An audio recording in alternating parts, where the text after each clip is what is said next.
The sun had barely risen above the camp, and the air was already permeated with the smell of sour wine, smoke, and dust.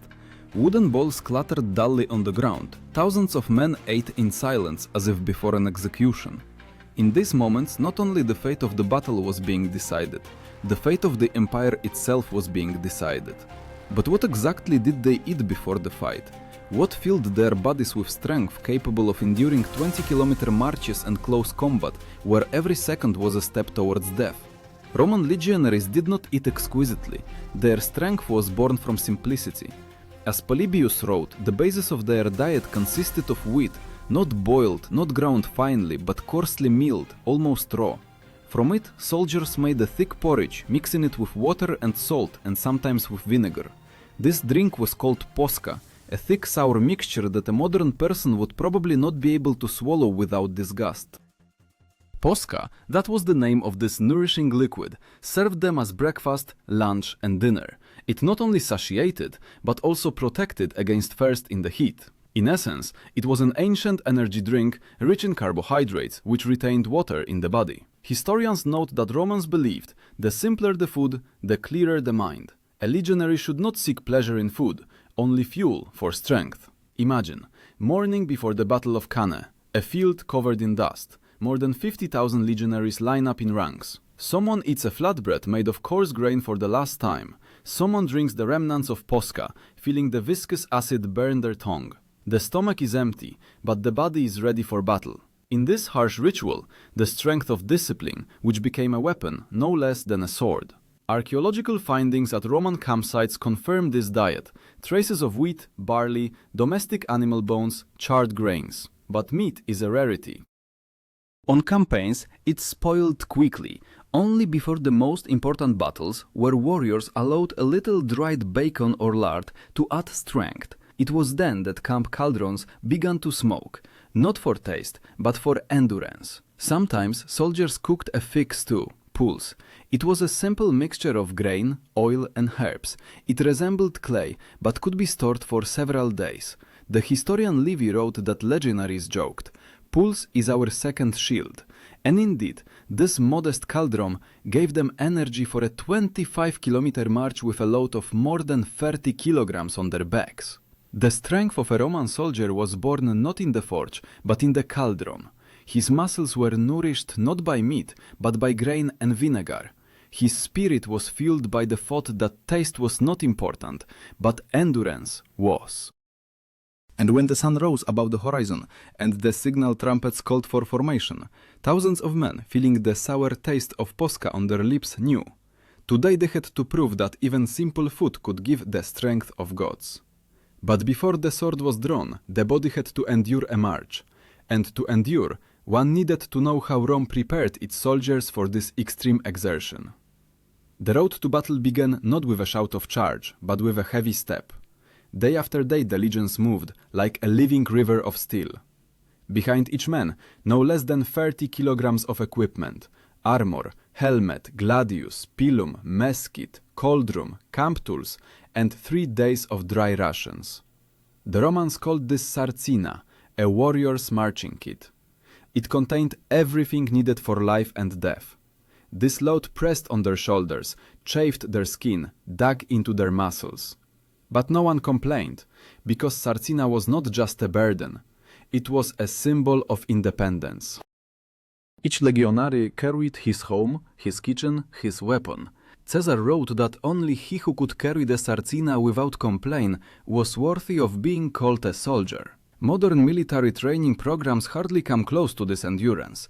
25 kilometers a day through dust and heat with a full load. An ordinary march, not a feat. Before setting out on a campaign, the centurion walked through the ranks and personally checked whether everyone had taken their share of grain. Wheat was sacred. Without it, there was neither strength nor spirit. It was issued strictly, by a measure known as a modius, about 8 liters per week. A soldier had to grind the grain himself between stones, bake flatbreads or cook pulse. This process didn't just satiate, it attuned. Hence grinding the grain seemed to remember the land for which they were about to fight. The aroma of roasted grain mingled with the smoke of campfires, the creak of straps, the ringing clang of metal against metal. In the mornings, warriors ate quickly, about 5 minutes, no more. The taste was monotonous, but a deliberate purpose lay hidden within it. Romans believed that variety in food made a soldier weak, corrupted the body and will. The historian Vegetius wrote, "The strength of the legion lies in its abstinence." To us, accustomed to sweet coffee and a hot breakfast, this seems harsh, but it was precisely such asceticism that created an army which conquered half the world. Before battle, legionaries usually received an increased ration, more salt, a little cheese and wine. Not for pleasure, salt retained water and sour wine helped avoid infections and imparted a feeling of vigor. This drink was called vinum acetum, wine diluted with vinegar. To a modern person it would seem spoiled, but in the Roman camp it was the taste of survival. Livy wrote that even on the hottest days, legionaries preferred acetum to pure water because a body nourished by it does not burn from the sun. Before battle, all meals adhered to ritual. After the trumpet signal, men ate in silence. Junior officers ensured no one ate too much. Heaviness in the stomach was considered an enemy of speed. Therefore, portions were tiny but caloric. A flatbread, cheese, a sip of wine, and that was all. The rest was strength of spirit. Archaeological findings in Carthage and at the sites of camps near Alesia confirm the presence of special marching meals and cauldrons. This suggests that food preparation was centralized. In large detachments, special cooks, coctores, were appointed. But more often, each contubernium, a group of 8 men, prepared their own food. In their cauldron, pools boiled, as a symbol of brotherhood. 8 bodies, 8 voices, 1 energy. When dawn painted the horizon, hundreds of cauldrons began to cool. The smell of ash and sour wine mingled with the scent of leather and metal. Warriors stomped out the embers with their feet, hoisted their sarcinas, and the column moved again. Each step measured the time until the fight, each breath a memory of the last spoonful of porridge. Some historians debate whether such a meager diet could truly sustain a legionary's strength, but findings of human remains with dense bone structure and developed musculature show, yes, the body adapted. Romans pushed the limits of human capability. Their bodies became machines, where every calorie was utilized perfectly. And yet, even these men of steel knew, before battle, food was not just fuel, it was a ritual. Not only the strength of the body depended on it, but also the clarity of thought. Therefore, on the morning of the decisive day, when the earth trembled from the march and dust obscured the sky, legionaries ate not for taste, but for the memory of Rome. It was at this moment that the main test began, not the taste of food, but the taste of fear, because now every step brought them closer to the place where blood would mix with sweat, and the sour taste of Posca would be the last thing a soldier felt, falling into the dust under the Italian sun. The heat of the midday sun melted the air above the field, and even breathing became heavy, as if the world itself resisted the approaching battle. Legionaries moved in dense columns, step by step, in helmets reflecting the light like tiny mirrors. This sound, rhythmic, dull, like the heartbeats of a giant, was the music of Rome. They marched not just to war, but towards their destiny. And in this moment, it was being decided whether they would have enough strength, given by modest food and iron discipline. When the vanguard reached the boundary, the last pre-battle pause began, short, almost sacred. Centurions gave the order to halt, build camp, and fortify the perimeter. This was mandatory even on the day of battle. Without a camp, there was no order. Soldiers dug a ditch, pitched tents, lit fires. At this moment, they ate for the last time before the fight. The menu remained unchanged, the same poles, the same flatbreads, the same posca. But it was here, in the silence before the roar, that this simple meal transformed into a ritual. As Tacitus wrote, a warrior partaking of food before battle already shares it with the gods. The sour smell of posca rose into the air, mingling with the aroma of oil and iron. It was the smell of approaching death and strength simultaneously. Sometimes centurions allowed a little fat or cheese to be added to the stew, so that the stomach would not clench from fear. This moment reminded them of home, of bread, of family waiting somewhere hundreds of miles away. But no one was allowed to relax. Even while eating, a soldier kept his weapon with him. Not a single fork, not a single sword could be left unattended. Here another element of Roman preparation appeared, the signum. This was a battle standard, the legion standard, adorned with silver and feathers. It stood right by the campfire, and every soldier passing by touched it with his hand before eating. This gesture signified loyalty and readiness to die. Historians call it one of the first military rituals in European history, uniting physical and spiritual strength. Archaeological findings near Numancia and Gerona show that not only food remains, but also amulets, bones, small figures, rings were found near Roman temporary camps. Apparently, even these people, who believed in discipline, could not completely get rid of fear.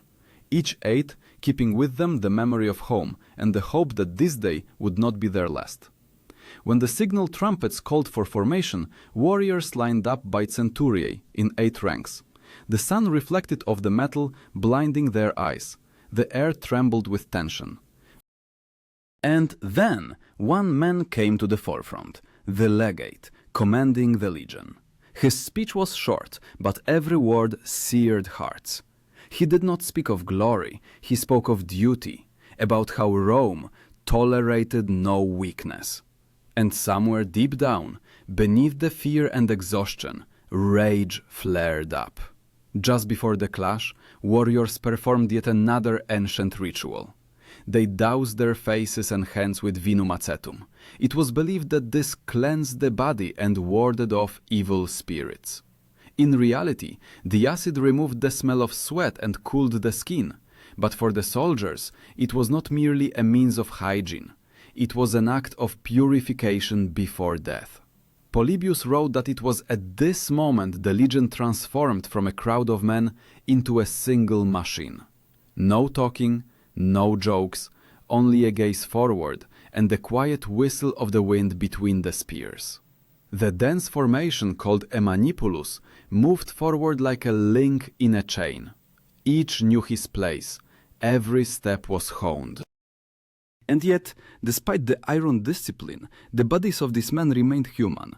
Their muscles trembled from fatigue, their stomachs cramped from the sour porridge, their throats burned from the sun. But fear gave way to a strange calm, for they knew everything that could be done had already been done. Food eaten, rituals performed, orders given. Now all that remained was to go forward.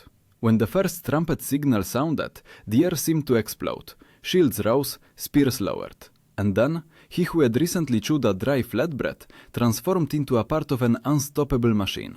Every cell of the body, nourished by Posca, worked towards the strike. Slight hunger turned into adrenaline, acid into strength, and fatigue into desperate resolve. This was the secret of Roman food. It did not provide pleasure. It turned a man into a mechanism. Simple food that cultivated will, vinegar and grain that gave birth to an empire. And when the first rank clashed with the enemy, it seemed that the very ground beneath their feet trembled from the rhythm of their hearts, hearts beating in unison with iron, and the memory of the last spoonful of porridge. But even after victory, the taste of this food did not disappear. It remained on their lips, in their bodies, in their memory. For ahead lay a long journey back, and where swords ended, another battle began, the battle for survival on the march, where food once again became salvation. After the battle, the world grew strangely quiet. Dust settled like a shroud, the smell of blood mingled with smoke, and even the wind moved slower. The Roman legion did not celebrate victory with a feast. On the contrary, the first order after the battle sounded sternly: gather the wounded, restore the camp, and prepare food. Food once again became a sacred act, only now, not before death, but after it. And it was in these moments that the true essence of Roman discipline was revealed. Those who survived were met with the same meager diet: grain, salt, a little oil and wine. Meat was allowed only to those who distinguished themselves in battle. This was not a treat, but a reward. Romans believed that excessive satiety made the body lazy. Therefore, even after victory, they ate sparingly. Caesar wrote that the best warriors of his legions ate as if the battle was still ahead. At this moment, Annona, the army supply system, acquired special significance. This word meant not just the delivery of provisions, but an entire logistical machine, without which the Roman Empire would not have existed. From tribunes to simple porters, everyone knew that Annona sustained the legion's breath. Caravans of mules stretched for tens of kilometers, laden with sacks of grain, olive oil, and amphorae of wine. The loss of even one such column could doom an entire army to hunger and defeat. In the midst of a summer campaign, when the heat turned the field into scorching stone, soldiers began to suffer more from thirst than from wounds. Then Posca came to the rescue again. Warriors mixed it with cold stream water, creating a sour drink that quenched thirst better than any pure water. The historian Appian wrote that wine diluted with vinegar saved many from death under the sun. After the battle, soldiers ate directly on the ground. Cauldrons boiled between rows of shields arranged in a semicircle, thus creating temporary walls. This improvised table was a place where victory acquired a taste, but not sweet, rather heavy, metallic with a hint of blood and dust. Food here was not a reward but a reminder. Tomorrow everything could repeat itself. In these moments, the true symbol of Roman resilience was revealed, the contubernium. This word denoted a group of 8 soldiers who lived and ate together. They were bound not only by orders, but also by bread shared equally. The contubernium was a small brotherhood within the great mechanism. If one fell, the others shared his portion so that no measure of grain would be wasted. This is how Rome understood camaraderie, through the sharing of food and labor.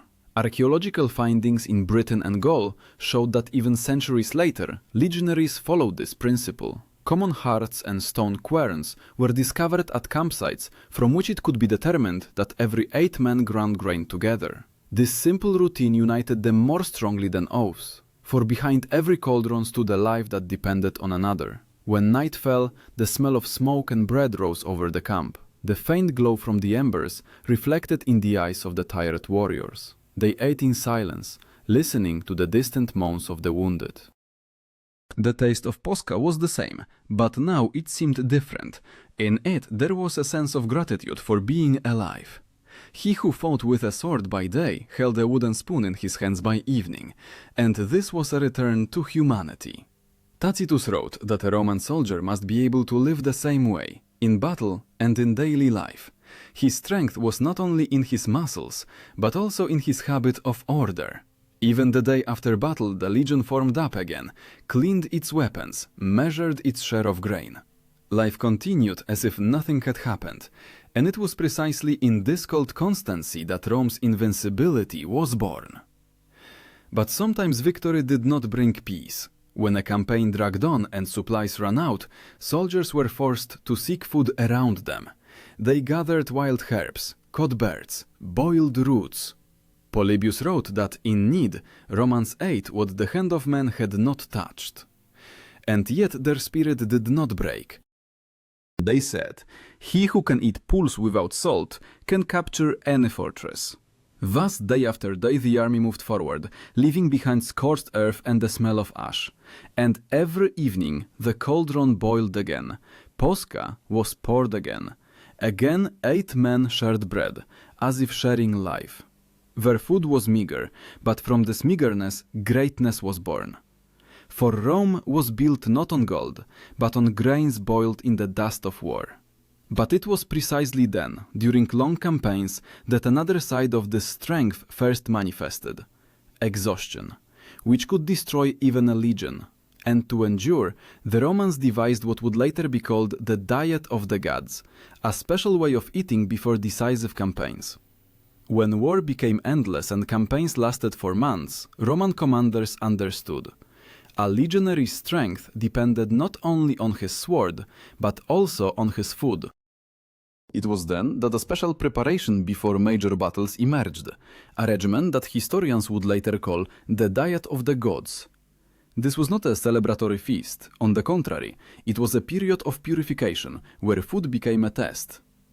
Before decisive battles, legionaries were switched to a diet consisting almost exclusively of grains and sour wine. No meat, no excesses. The goal was simple: to cleanse the body of excess fat, to make it light but strong. As Vegetius wrote, a warrior must go into battle with an empty body, but with a heavy heart.